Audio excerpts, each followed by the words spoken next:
Hello there, viewers of this channel, and hopefully people who are buying and using our textbook Psychology Sorted. But even if you aren't, then welcome to our channel anyway, and I hope you find these videos useful. These videos are designed for psychology teachers and psychology students who are looking for starter activities for each of the topics in IB Psychology. Okay, so our first topic is the multi-store model of memory. Very simple starter activity here. The name of your first teacher, the sound of the radio playing, the sun on your face, the texture of your shirt, the sight of a red car passing. Memorizing this number, 8531257. Okay, you're probably thinking, yeah, and what's your point? Well, the point is this. All of these tasks involve using your, guess what? The clues kind of up here. They all involve using your memory. Ta-da! Correct. Well done. So obviously, you need your memory to know who your first teacher was. That seems fairly obvious. This one seems fairly obvious. Maybe this one isn't quite so obvious. But each of these tasks are relevant to the topic that we are looking at, which is the multi-store model of memory. But you're thinking, so far so obvious. Which of these tasks utilize your sensory memory, your short-term memory, your long-term memory? Now, you've probably heard the terms short-term memory and long-term memory before. You may not have come across the term sensory memory so far, but these are all relevant to your study of the multi-store model of memory.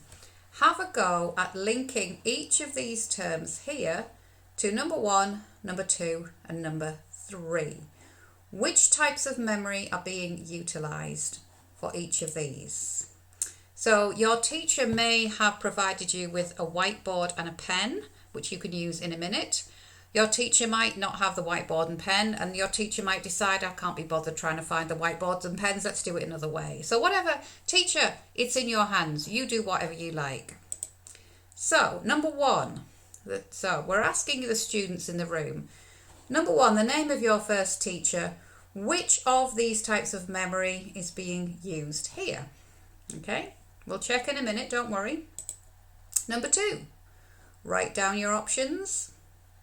And number 3, okay? So if you've got them on a whiteboard, be prepared to hold them up. If you've written them down on a piece of paper or you're just responding to your teacher, be prepared to check your answers now.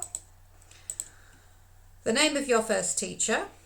The name of my first teacher was Mrs. Brown. You see, I'm incredibly ancient, but I still remember that because it's in my long-term memory. Congrats to myself for knowing that.